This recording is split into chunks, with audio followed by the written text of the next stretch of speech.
What's up guys, Nate again, and today I thought I would do another vlog video. Got a few things I'd like to just kind of ramble about, as well as the 25 likes from the last video challenge. You guys gave me over 25 likes, which is awesome. So I promised to eat this gum on camera for you guys. And my mom's got my daughter tonight for the first time in like 2 months, so if I have to go to the hospital, tonight's probably the best night for that. So yeah, I'm going to open this up, probably do this at the end of the video just so I can make it through this video alive. First I wanted to talk a little bit about collecting and letting things go, because I'm at a point now where I really have no more space to put anything. All my shelves are pretty much full to capacity, and I'm having to kind of go through and find things that I don't really care about anymore, things that I could do without, and either maybe sell them or at least put them away for a while. Things that don't really display that well when they're all packed, crammed into one little shelf. A lot of stuff was getting lost on that shelf, and a lot of the stuff that was on there that was worth seeing was getting lost in a bunch of crap. So I'm kind of trying to go through this shelf. It's a mess right now. I might pan over towards the end of this video and show you guys what I'm working on. But yeah, right now it's a mess. I got a giant like banker's box over here on the floor, just like full of all kinds of crap. Anything that you could think of with Mario on it is probably in this box, as well as a few other things too, but mostly crappy Mario stuff. So that's what I've been doing today and over the past week or so, just kind of trying to figure out what I can let go of, because after a while you start to, maybe not care about certain things as much. And I'm kind of getting to that point. I've got so much stuff where it's almost stressful. And if I want to keep getting new stuff, which I do, I still like to collect Nintendo memorabilia, but I'm trying to be more selective nowadays. I know it might not seem like it from my pickups videos, but there's certain figure sets that I want to get, like all these new World of Nintendo toys. There's some Japanese figures like the Figmas and the Nendoroids. And the SH Figuarts Mario toys, which are really nice, like very posable, very like customizable. They have like different faces and different parts, so those really display really nice. And I'm trying to stick more towards that kind of stuff, and games too, obviously. But I've kind of stopped buying retro games for the time being. I've got most everything that I really want, like really bad, with the exception of like a little Samson, which I'd still really like to get. It's just one of those games I'll get eventually. Maybe if my wife buys me one. I bug her about that like all the time, but I digress. So I wanted to talk about a couple games I've been playing lately. Up first, the most recent game is The Legend of Heroes: Trails of Cold Steel on the Vita, and it's pretty good. Oh, it's getting good. It started out pretty slow. It's actually still pretty slow. I'm about 23 hours into it. And to be honest, not a whole lot has happened. I've gone to a bunch of places where I do some mundane tasks for some people in towns. I kill a big monster, I explore a dungeon, and then I go back to school, basically. It's kind of set up like Persona 3 or Persona 4, where it's like on a day-by-day cycle. And so you have free days where you can talk to your classmates. You're a member of this military class that is put together of like a bunch of like noble type people, and kind of just a mishmash, and we haven't really figured out the reason why the team is together yet, but there's some sort of overarching reason why these select people have been pulled together in this class, but I haven't gotten to anything that is explaining that yet. So far I've just been going to different towns and, like I said, doing like fetch quests basically, and it's at least the battle system is good, because the story hasn't really been doing anything for me yet. It's really building characters and building this world up. So I can see if you really want like a slow burn RPG, it's really good for that. I definitely see quality there, but I kind of like my JRPGs to have a little bit more movement to them, I guess. Like when they start to drag on or keep doing repetitive things over and over again, I kind of get a little bored. I don't know. I guess Persona was kind of like that, where it's just a lot of character building, but the characters were just like really likable in that game. In this game, they're getting more likable, but they haven't really done anything for me yet. A couple of them are pretty cool, but overall, hasn't got me yet. And like I said, I'm about 23, 25 hours in. So hopefully soon something cool happens. And I've also been playing a lot of the Nintendo Badge Arcade on the 3DS. It's kind of a guilty pleasure of mine. I think a lot of people have kind of gotten hooked by this game. If you haven't seen it, it's basically a free-to-play Nintendo claw machine arcade, where you go in, you usually get 1 to 2 free plays a day, depending on how you do on the practice game.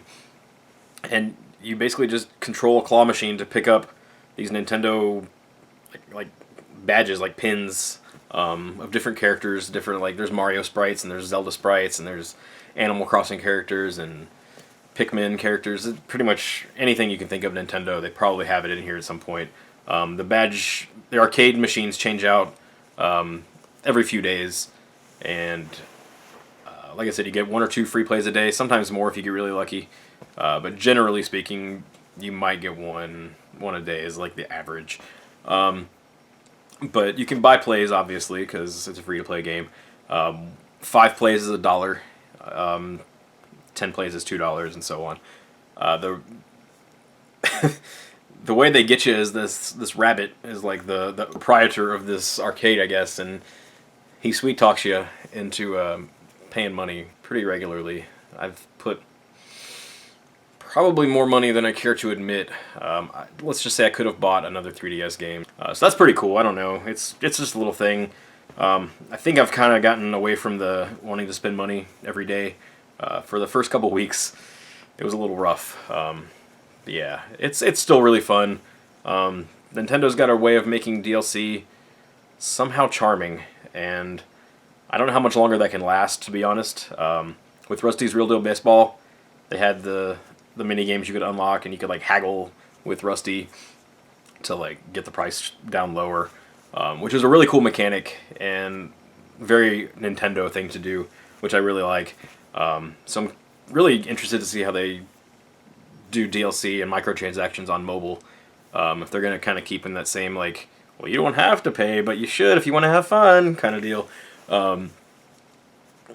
So yeah, or if they're just going to do the whole, like, oh, buy this power-up for 99 cents. Like, they probably won't do that. They'll probably keep it very, very Nintendo. I've also been playing The Binding of Isaac Afterbirth, which is the DLC expansion for The Binding of Isaac Rebirth, which is a top-down roguelite, like dungeon crawler where you play this kid Isaac who is hiding in his basement from his mother, who was told by God to sacrifice her son in order for her to, get into heaven or whatnot.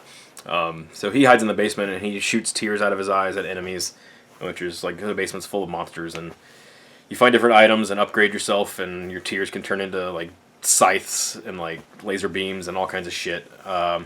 It's really fun. It's randomly generated, so every time you play it, the room layouts are completely different. The item distribution is completely different.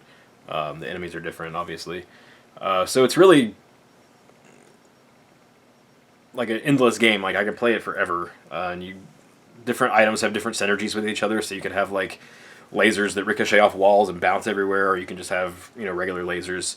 I don't know. It's just really, really, really fun. I play it seriously every night for at least an hour. I might start streaming that. I'd like to start streaming it at least once a week or so. I'm not really sure if anybody would care. It's a really fun game to watch. I kind of got into it early on in the original Isaac, and then I watched a guy on Twitch, Cobalt Streak, play it for a while. He plays it every day too on Twitch, but he's really good at it, and he kind of talks about how the game plays as he plays it, and like why he's doing certain things, and it really helped me learn how to play, because the game is like really deep. It doesn't kind of look deep on the surface, but the more you play it, the more you learn the items, and the different synergies for the items. It gets to be really, really fun, and the subject matter might not be for everybody. I'm kind of attracted to that sort of thing, I suppose, like this kind of dark stuff. I don't know, I always have been, but it's very tongue-in-cheek. There's lots of poop jokes. So yeah, I don't know. I'd highly recommend it. It's super cheap. I think like $15 on Steam. You can even get Rebirth on the 3DS eShop. I don't think Afterbirth's ever going to come to 3DS, from what I read.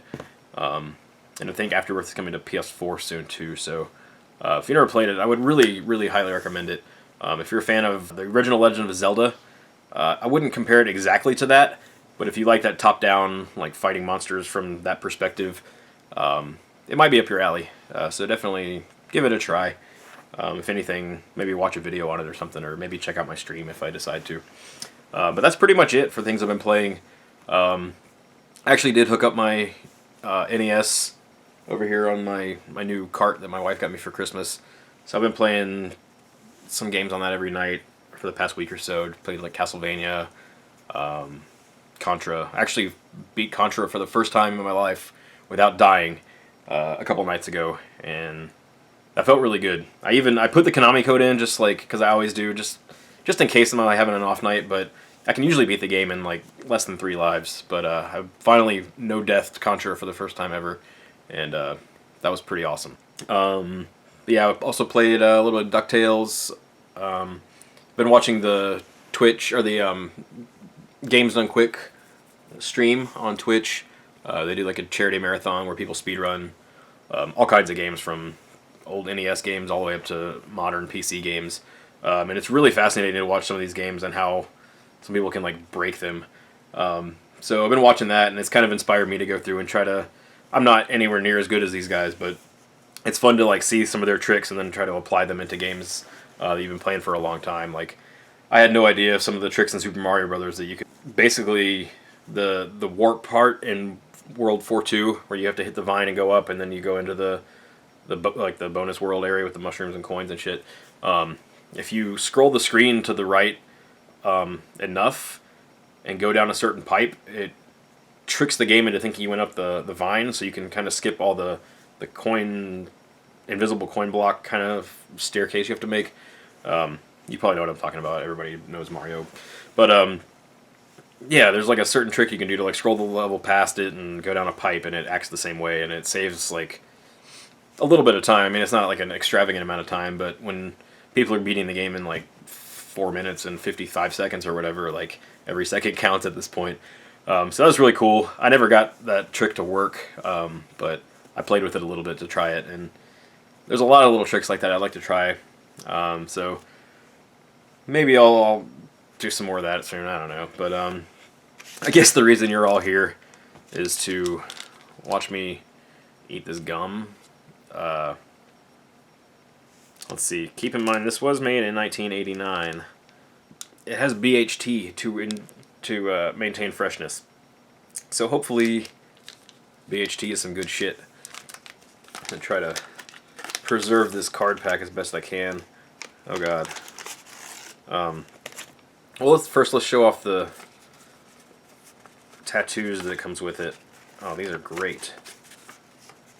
So these are those really shitty paper tattoos that like probably won't stick very well, but there's like a Punch-Out Mario logo. There's like these 3 little Mario dealies. It's a great tiger. Race car Mario and Link. This Link looks like he's wearing like little footy pajamas or a Varia suit from Metroid, I'm not sure. And then those 2. So yeah, I'm probably not gonna like try to use these, so I'm just gonna eat this gum. To be honest, it looks okay. It's hard. It's hard as fuck. I'm not gonna crack it because I think it'll like explode everywhere. So,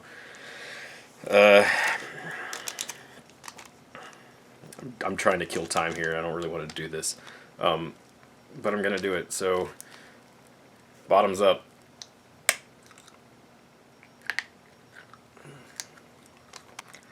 It's not gum anymore. It's literally just dissolving in my mouth.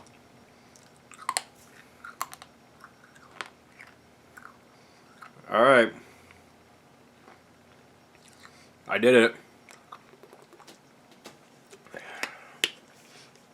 It wasn't that bad. It wasn't good either. So, yeah, thanks again for watching.